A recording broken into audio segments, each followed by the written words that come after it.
ನಮಸ್ಕಾರ ಸ್ನೇಹಿತರೆ, ಮತ್ತೆ ರಾಜ್ಯದ ಮುಖ್ಯವಾದ ಮಾಹಿತಿಗಳನ್ನು ಡೀಟೇಲ್ ಆಗಿ ನೋಡೋಣ. ಸಿದ್ದರಾಮಯ್ಯ ಮತ್ತು ಡಿ.ಕೆ. ಶಿವಕುಮಾರ್ ಒಟ್ಟಿಗೆ ಹೋದ್ರೆ ಸರಿ, ವಿರುದ್ಧ ಹೋದ್ರೆ ತುಂಬಾನೇ ಕಷ್ಟವಾಗುತ್ತೆ ಎಂದು ಸಿಎಂ ಮತ್ತು ಡಿಸಿಎಂ ಅವರಿಗೆ ಮಲ್ಲಿಕಾರ್ಜುನ್ ಖರ್ಗೆ ಅವರು ಕಿವಿ ಮಾತನಾಡಿದ್ದಾರೆ. ಇನ್ನಿದೇ ನಡುವೆ ಮುಖ್ಯಮಂತ್ರಿ ಅವರು ಮಂಡಿಸಿದಂತ ಬಜೆಟ್ ಮುಸ್ಲಿಮರ ಬಜೆಟ್ ಆಗಿದೆ ಎಂದು ಟೀಕೆ ಮಾಡಿದವರಿಗೆ ಖಡಕ್ ಆಗಿನೇ ತಿರುಗೇಟು ಕೊಟ್ಟ ಮುಖ್ಯಮಂತ್ರಿ ಸಿದ್ದರಾಮಯ್ಯನವರು ಎಲ್ಲ ಮಾಹಿತಿ ನೋಡೋಣ. ಮತ್ತೊಂದೆಡೆಯಲ್ಲಿ ಕಾಂಗ್ರೆಸ್ ಸರ್ಕಾರದ ಗ್ಯಾರಂಟಿ ಆಗಿರುವ ಗೃಹಲಕ್ಷ್ಮಿ ಯೋಜನೆಯ ಬಾಕಿ ಕಂತು ಜಮವಾಗುವ ಕುರಿತಂತೆ ಸಚಿವ ಲಕ್ಷ್ಮಿ ಹೆಬ್ಬಾಳ್ಕರ್ ಅವರಿಂದ ಮತ್ತೊಂದು ಮುಖ್ಯವಾದ ಮಾಹಿತಿ. ಇದೇ ನಡುವೆ ಪಡಿತರ ಚೀಟಿದಾರರಿಗೆ 15 ಕೆಜಿ ಅಕ್ಕಿ ವಿತರಣೆ ಮಾಡಲು ಸರ್ಕಾರದ ನಿರ್ಧಾರ. ಎಲ್ಲ ಮಾಹಿತಿ ನೋಡೋಣ ಸ್ನೇಹಿತರೆ. ಅದಕ್ಕಿಂತ ಮೊದಲು ನೀವು ನಮ್ಮ ಚಾನೆಲ್ಗೆ ಮೊದಲು ಬಾರಿ ಭೇಟಿ ಕೊಡ್ತಾ ಇದ್ರೆ ಕೆಳಗೆ ಕಾಣುವ ಸಬ್ಸ್ಕ್ರೈಬ್ ಬಟನ್ ಮೇಲೆ ಕ್ಲಿಕ್ ಮಾಡಿ, ಪಕ್ಕದಲ್ಲಿ ಒಂದು ಗಂಟೆ ಕಾಣಿಸುತ್ತೆ ಅದು ಕೂಡ ಒತ್ತಿದ್ರೆ ಕರ್ನಾಟಕದ ಮುಖ್ಯವಾದ ಸುದ್ದಿಗಳು ನಿಮಗೆ ಸಿಗುತ್ತಿರುತ್ತವೆ. ಈ ಒಂದು ವಿಡಿಯೋಗೆ ಲೈಕ್ ಮಾಡ್ತಾ ವಿಡಿಯೋನ ಪೂರ್ತಿಯಾಗಿ ನೋಡಿ. ಬನ್ನಿ ಸ್ನೇಹಿತರೆ, ರಾಜ್ಯದ ಮುಖ್ಯವಾದ ಮಾಹಿತಿಗಳನ್ನು ಡೀಟೇಲ್ ಆಗಿ ನೋಡೋಣ. ಈಗ ರಾಜ್ಯದ ಮುಖ್ಯಮಂತ್ರಿ ಮತ್ತು ಉಪಮುಖ್ಯಮಂತ್ರಿ ಅವರಿಗೆ ಎಐಸಿಸಿ ಅಧ್ಯಕ್ಷರಾಗಿರುವ ಮಲ್ಲಿಕಾರ್ಜುನ್ ಖರ್ಗೆ ಅವರು ಒಂದು ಸಲಹೆ ಕೊಟ್ಟಿದ್ದಾರೆ. ಸಿದ್ದರಾಮಯ್ಯ ಮತ್ತು ಡಿ.ಕೆ. ಶಿವಕುಮಾರ್ ಜೊತೆಯಾಗಿ ಒಟ್ಟಿಗೆ ಹೋದ್ರೆ ಸರಿ, ವಿರುದ್ಧ ಹೋದ್ರೆ ತುಂಬಾನೇ ಕಷ್ಟವಾಗುತ್ತೆ ಎಂದು ಮಲ್ಲಿಕಾರ್ಜುನ್ ಖರ್ಗೆ ಅವರು ಕಲಬುರಗಿಯಲ್ಲಿ ಅಭಿಪ್ರಾಯ ಪಟ್ಟಿದ್ದಾರೆ. ಹೌದು, ಮಾಧ್ಯಮಗಳ ಮುಂದೆ ಮಾತನಾಡಿದಂತ ಇವರು ಮುಖ್ಯಮಂತ್ರಿ ಸಿದ್ದರಾಮಯ್ಯ ಹಾಗೂ ಡಿಸಿಎಂ ಡಿ.ಕೆ. ಶಿವಕುಮಾರ್ ಅವರು ಒಂದೇ ದಿಕ್ಕಿನಲ್ಲಿ ಜೊತೆಯಾಗಿ ಸಾಗಿದ್ರೆ ಕರ್ನಾಟಕದಲ್ಲಿ ಅಭಿವೃದ್ಧಿ ಎನ್ನುವುದು ಮತ್ತಷ್ಟು ಹೆಚ್ಚಾಗಲಿದೆ. ಆದರೆ ಅಕಸ್ಮಾತ್ ವಿರುದ್ಧ ದಿಕ್ಕಿನಲ್ಲಿ ಹೋದ್ರೆ ತುಂಬಾನೇ ಕಷ್ಟವಾಗುತ್ತೆ ಎಂದು ಮಲ್ಲಿಕಾರ್ಜುನ್ ಖರ್ಗೆ ಅವರು ತಿಳಿಸಿದ್ದಾರೆ. ಈಗ ಮುಖ್ಯಮಂತ್ರಿ ಸಿದ್ದರಾಮಯ್ಯನವರು ಒಳ್ಳೆಯ ಬಜೆಟ್ ಮಂಡಿಸಿದ್ದಾರೆ. ಸಿದ್ದರಾಮಯ್ಯನವರ ಇದು 16ನೇ ದಾಖಲೆ ಬಜೆಟ್ ಆಗಿದೆ. ಇಂದು ಸಿದ್ದರಾಮಯ್ಯನವರು ಇಷ್ಟು ಬಜೆಟ್ ಮಂಡಿಸಲು ಕಾಂಗ್ರೆಸ್ ಪಕ್ಷವೇ ಕಾರಣ. ಒಬ್ಬ ವ್ಯಕ್ತಿ ಒಳ್ಳೆ ಕೆಲಸ ಮಾಡಿದ್ರೆ ನಾವು ಕೂಡ ಬೆಂಬಲ ನೀಡುತ್ತೇವೆ, ಪಕ್ಷವು ಕೂಡ ಬೆಂಬಲ ಕೊಡುತ್ತದೆ. ಈಗ ಅದೇ ರೀತಿ ಡಿ.ಕೆ. ಶಿವಕುಮಾರ್ ಅವರು ಕೂಡ ಪಕ್ಷ ಸಂಘಟನೆ ಮಾಡುವ ಕೆಲಸ ಚೆನ್ನಾಗಿನೇ ಮಾಡುತ್ತಿದ್ದಾರೆ. ಹಾಗಾಗಿ ಸಿದ್ದರಾಮಯ್ಯ ಮತ್ತು ಡಿಸಿಎಂ ಡಿ.ಕೆ. ಶಿವಕುಮಾರ್ ಅವರು ಇಬ್ಬರು ಕೂಡ ಒಳ್ಳೆಯ ಕೆಲಸವೇ ಮಾಡಿದ್ದಾರೆ ಎಂದು ಮಲ್ಲಿಕಾರ್ಜುನ್ ಖರ್ಗೆ ಅವರು ಹಾಡಿ ಹೊಗಳಿದ್ದಾರೆ. ಇದೇ ನಡುವೆ ಪ್ರಧಾನಿ ನರೇಂದ್ರ ಮೋದಿ ಅವರ ವಿರುದ್ಧ ವಾಗ್ದಾಳಿ ಮಾಡಿದಂತ ಮಲ್ಲಿಕಾರ್ಜುನ್ ಖರ್ಗೆ ಅವರು ಈಗ ಪ್ರಧಾನಿ ನರೇಂದ್ರ ಮೋದಿ ಅವರು 11 ವರ್ಷಗಳಲ್ಲಿ 11 ಸುಳ್ಳುಗಳನ್ನ ಹೇಳಿದ್ದಾರೆ. ಕಪ್ಪು ಹಣ ತರುತ್ತೇವೆ ಎಂದಿದ್ದು, ಬುಲೆಟ್ ಟ್ರೈನ್ ಸೇರಿದಂತೆ ಪ್ರಧಾನಿ ಮೋದಿ ಅವರು ದೊಡ್ಡ ದೊಡ್ಡ ಸುಳ್ಳುಗಳನ್ನು ಆಡಿದ್ದಾರೆ. ಅವರ ಸುಳ್ಳುಗಳನ್ನು ನೀವೆಲ್ಲ ಅದು ಹೇಗೆ ನಂಬುತ್ತೀರಿ ಎಂದು ಮಲ್ಲಿಕಾರ್ಜುನ್ ಖರ್ಗೆ ಅವರು ಪ್ರಶ್ನೆ ಮಾಡಿದ್ದಾರೆ. ಇನ್ನೀಗ ಎರಡನೇ ಮುಖ್ಯವಾದ ಮಾಹಿತಿಗೆ ಹೋಗೋಣ ಸ್ನೇಹಿತರೆ. ಇತ್ತೀಚೆಗೆ ಮುಖ್ಯಮಂತ್ರಿ ಸಿದ್ದರಾಮಯ್ಯನವರು ಮಂಡಿಸಿದ ಬಜೆಟ್ ಹಿಂದೂ ಪರ ಅಲ್ಲ, ಮುಸ್ಲಿಮರ ಪರ ಬಜೆಟ್ ಆಗಿದೆ ಎಂದು ಬಿಜೆಪಿ ನಾಯಕರು ಟೀಕೆಗಳನ್ನ ಮಾಡಿದ್ದು, ಇದೇ ಒಂದು ಟೀಕೆಗಳಿಗೆ ಮುಖ್ಯಮಂತ್ರಿ ಅವರು ಈಗ ಖಡಕ್ ಆಗಿ ತಿರುಗೇಟು ಕೊಟ್ಟಿದ್ದಾರೆ. ಹೌದು, ಮುಖ್ಯಮಂತ್ರಿ ಜೊತೆಗೆ ಹಣಕಾಸು ಸಚಿವರು ಆಗಿರುವಂತಹ ಸಿದ್ದರಾಮಯ್ಯನವರು ಈ ಬಾರಿ ಬಜೆಟ್ ಮಂಡಿಸಿದ ಬಗ್ಗೆ ಬಿಜೆಪಿ ನಾಯಕರು ಟೀಕೆಯನ್ನ ಮಾಡಿದ್ದಾರೆ. ಒಂದು ಕಡೆಯಲ್ಲಿ ಮುಖ್ಯಮಂತ್ರಿ ಅವರು 4 ಲಕ್ಷ ಕೋಟಿ ಗಾತ್ರದ ಬಜೆಟ್ ಮಂಡಿಸಿದ್ರೆ, ಮತ್ತೊಂದೆಡೆಯಲ್ಲಿ ಬಜೆಟ್ ನಲ್ಲಿ ಅಲ್ಪಸಂಖ್ಯಾತರಿಗೆ ಮಾತ್ರ ಭರ್ಪೂರ ಘೋಷಣೆ ಕೊಡಲಾಗಿದೆ ಎಂದು ಬಿಜೆಪಿಯವರು ಟೀಕೆ ಮಾಡಿದ್ದಾರೆ. ಹೌದು, ಈ ಬಾರಿಯ ಬಜೆಟ್ ನಲ್ಲಿ ಅಲ್ಪಸಂಖ್ಯಾತರು ಎಂದ್ರೆ ಮುಸ್ಲಿಂ ಮತ್ತು ಕ್ರಿಶ್ಚಿಯನ್ ಸಮುದಾಯಕ್ಕೆ ಭರ್ಪೂರ ಅನುದಾನವನ್ನ ಮೀಸಲಿಟ್ಟಿದ್ದಾರೆ. ಇದರಿಂದಲೇ ವಿಪಕ್ಷವಾಗಿರುವ ಬಿಜೆಪಿ ಮತ್ತು ಹಿಂದೂ ಸಂಘಟನೆಗಳು ಸಿದ್ದರಾಮಯ್ಯನವರ ಬಜೆಟ್ ವಿರುದ್ಧ ಆಕ್ರೋಶವನ್ನ ಹೊರಗೆ ಹಾಕುತ್ತಿದ್ದಾರೆ. ಹೌದು, ಇದೊಂದು ಸಾಬರ ಬಜೆಟ್, ಇದೊಂದು ರಂಜಾನ್ ಹಬ್ಬಕ್ಕೆ ಗಿಫ್ಟ್ ಕೊಟ್ಟ ಬಜೆಟ್ ಎಂದು ಬಿಜೆಪಿಯವರು ಟೀಕೆಗಳನ್ನ ಮಾಡಿದ್ದಾರೆ. ಹಲಾಲ್ ಬಜೆಟ್, ಪಾಕಿಸ್ತಾನ್ ಬಜೆಟ್ ಅಂತೆಲ್ಲ ಬಿಜೆಪಿ ಟೀಕೆ ಮಾಡುತ್ತಿರುವ ಬೆನ್ನಲ್ಲೇ ಈಗ ಸ್ವತಃ ಮುಖ್ಯಮಂತ್ರಿ ಸಿದ್ದರಾಮಯ್ಯನವರು ಪ್ರತಿಕ್ರಿಯಿಸಿ ಎಲ್ಲ ಆರೋಪಗಳಿಗೆ ಸ್ಪಷ್ಟನೆ ನೀಡುವ ಮೂಲಕ ತಿರುಗೇಟು ಕೊಟ್ಟಿದ್ದಾರೆ. ಹೌದು, ವಿಪಕ್ಷ ನಾಯಕರಾಗಿರುವ ಆರ್ ಅಶೋಕ್ ಅವರಿಂದ ಹಿಡಿದು ಪ್ರತಿಯೊಬ್ಬ ಬಿಜೆಪಿ ಶಾಸಕರು, ನಾಯಕರು ಸೇರಿದಂತೆ ಹಿಂದೂ ಸಂಘಟನೆಗಳು ಕೂಡ ಅಲ್ಪಸಂಖ್ಯಾತರ ಬಜೆಟ್, ಹಲಾಲ್ ಬಜೆಟ್ ಅಂತೆಲ್ಲ ವ್ಯಂಗ್ಯವಾಡಿದ್ದಾರೆ. ಇದೇ ಒಂದು ವಿಚಾರಕ್ಕೆ ಮುಖ್ಯಮಂತ್ರಿ ಅವರು ಇದೀಗ ಪ್ರತಿಕ್ರಿಯೆ ಕೊಟ್ಟಿದ್ದಾರೆ.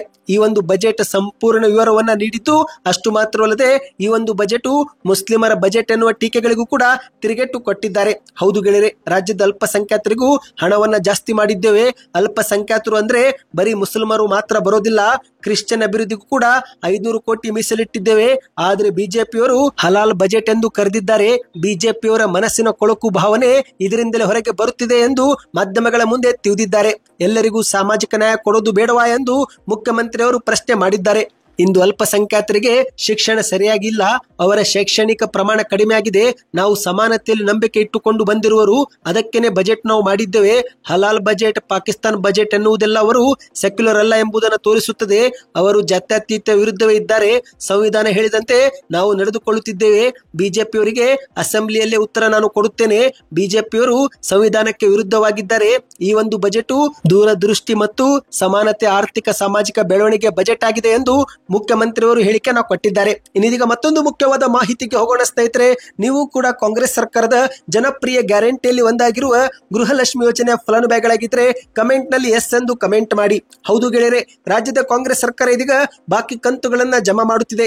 ಈಗಾಗಲೇ ಮಹಿಳೆಯರ ಬ್ಯಾಂಕ್ ಖಾತೆಗಳಿಗೆ ಡಿಸೆಂಬರ್ ತಿಂಗಳ ಕಂತು ಜಮವಾಗಿದ್ದು ಶೀಘ್ರವೇ ಬಾಕಿ ಉಳಿದಿರುವ ಜನವರಿ ಮತ್ತು ಫೆಬ್ರವರಿ ತಿಂಗಳ ಕಂತು ಕೂಡ ಜಮವಾಗುತ್ತೆ ಎಂದು ಸಚಿವ ಲಕ್ಷ್ಮೀ ಹೆಬ್ಬಾಳ್ಕರ್ ಅವರು ಬೆಂಗಳೂರಲ್ಲಿ ಸ್ಪಷ್ಟಪಡಿಸಿದ್ದಾರೆ. ಹೌದು, ಬಜೆಟ್ ಮುಗಿದ ಬಳಿಕ ಮಾಧ್ಯಮಗಳ ಮುಂದೆ ಮಾತನಾಡಿದಂತ ಲಕ್ಷ್ಮೀ ಹೆಬ್ಬಾಳ್ಕರ್ ಅವರು ಈಗ ರಾಜ್ಯ ಸರ್ಕಾರ ಜನವರಿ ಮತ್ತು ಫೆಬ್ರವರಿ ತಿಂಗಳ ಹಣವನ್ನು ಸದ್ಯದಲ್ಲೇ ಕ್ಲಿಯರ್ ಮಾಡಲಿದೆ.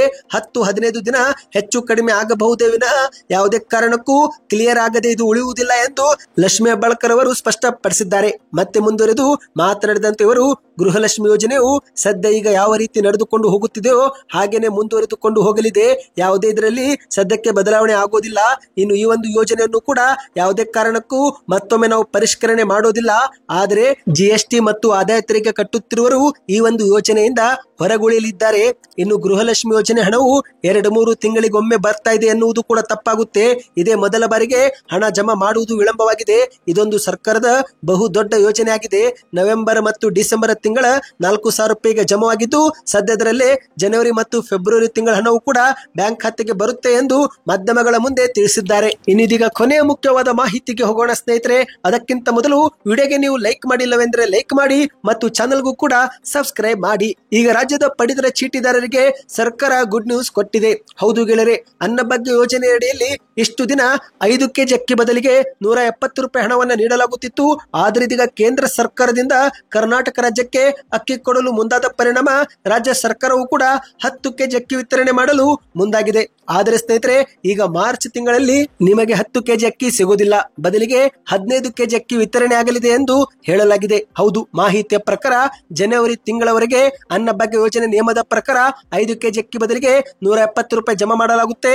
ಆದ್ರೆ ಫೆಬ್ರವರಿ ತಿಂಗಳಲ್ಲಿ 5 ಕೆಜಿ ಅಕ್ಕಿ ಬದಲಿಗೆ ಹಣ ನೀಡೋದಿಲ್ಲ. ಆ ಒಂದು ಫೆಬ್ರವರಿ ತಿಂಗಳ 5 ಕೆಜಿ ಅಕ್ಕಿಯನ್ನು ಮಾರ್ಚ್ ತಿಂಗಳ 10 ಕೆಜಿಯೊಂದಿಗೆ ಕೂಡಿಸಿ ಒಟ್ಟಾರೆ 15 ಕೆಜಿ ಅಕ್ಕಿ ವಿತರಣೆ ಮಾಡಲಾಗುವುದು ಎಂದು ಆಹಾರ ಸಚಿವರಾಗಿರುವ KH ಮುನಿಯಪ್ಪ ಅವರು ಸ್ಪಷ್ಟಪಡಿಸಿದ್ದಾರೆ. ಹೌದು, ಈ ಒಂದು ತಿಂಗಳ ಹಂತದಲ್ಲಿ ನಿಮಗೆ 15 ಕೆಜಿ ಅಕ್ಕಿ ದೊರೆಯಲಿದೆ ಎಂದು ಹೇಳಲಾಗಿದೆ ಸ್ನೇಹಿತರೆ. ಅಂದ ಹಾಗೆ ಇಲ್ಲಿ ಕರ್ನಾಟಕ ಸೇರಿದಂತೆ ದೇಶದ ಎಲ್ಲ BPL ಪಡಿತರ ಚೀಟಿದಾರರಿಗೆ ಕೇಂದ್ರ ಸರ್ಕಾರ ಮತ್ತೊಂದು ಸೂಚನೆ ಕೊಟ್ಟಿದೆ. ಹೌದು, ಪ್ರತಿಯೊಬ್ಬ ಪಡಿತರ ಚೀಟಿದಾರರು ಈ KYC ಪೂರ್ತಿ ಮಾಡಿಕೊಳ್ಳಬೇಕು. ಆದರೆ ಅದರ ಜೊತೆಗೆ ಹೊಸದಾಗಿ ಆದಾಯ ಪ್ರಮಾಣ ಪತ್ರವನ್ನು ಕೂಡ ಪಡೆದುಕೊಳ್ಳಬೇಕು ಎಂದು ಸೂಚನೆ ಕೊಟ್ಟಿದೆ. ಹೌದು ಗೆಳೆಯರೆ, ಇನ್ನು ಮುಂದೆ ನೀವು BPL ಕಾರ್ಡ್ ಪಡೆದುಕೊಳ್ಳಬೇಕಂದ್ರೆ ಅಥವಾ BPL ಕಾರ್ಡಿನ ಲಾಭ ಪಡೆದುಕೊಳ್ಳಬೇಕಂದ್ರೆ ನೀವು ಹೊಸದಾಗಿ ಆದಾಯ ಪ್ರಮಾಣ ಪತ್ರವನ್ನ ಪಡೆದುಕೊಳ್ಳಬೇಕು. ಹೌದು, ಕೇಂದ್ರ ಸರ್ಕಾರ ಜನವರಿ 1, 2025ರಿಂದಲೇ ಹೊಸ ನಿಯಮವನ್ನ ಜಾರಿಗೆ ಮಾಡಿದೆ. ನಗರ ಪ್ರದೇಶದಲ್ಲಿ ವಾಸ ಮಾಡುತ್ತಿರುವವರ ಆದಾಯ ವಾರ್ಷಿಕ 3 ಲಕ್ಷ ಒಳಗಿರಬೇಕು. ಗ್ರಾಮೀಣ ಅಥವಾ ಹಳ್ಳಿ ಭಾಗದಲ್ಲಿ ವಾಸ ಮಾಡುತ್ತಿರುವವರ ಆದಾಯ ವರ್ಷಕ್ಕೆ 2 ಲಕ್ಷ ದಾಟಿರಬಾರದು ಎಂದು ಹೇಳಲಾಗಿದೆ. ಇಂಥವರು ಮಾತ್ರ BPL ಕಾರ್ಡ್ಗೆ ಯೋಗ್ಯರು ಎಂದು ಹೇಳಲಾಗಿದೆ ಸ್ನೇಹಿತರೆ. ಸದ್ಯಕ್ಕೆ ಇಷ್ಟೇ ಇತ್ತು ಈ ಒಂದು ಎಲ್ಲ ಮುಖ್ಯವಾದ ಮಾಹಿತಿ. ನಿಮಗೆ ಇಷ್ಟವಾಗಿದ್ದರೆ ಸೂಪರ್ ನ್ಯೂಸ್ ಎಂದು ಕಮೆಂಟ್ ಮಾಡಿ. ಹೆಚ್ಚಿನ ಮಾಹಿತಿಗಾಗಿ ಚಾನೆಲ್ಗೆ ಸಬ್ಸ್ಕ್ರೈಬ್ ಮಾಡ್ತಾ ಈ ಒಂದು ವಿಡಿಯೋನ ಲೈಕ್ ಮಾಡಿ ಮತ್ತು ವಿಡಿಯೋ ಶೇರ್ ಮಾಡಿ.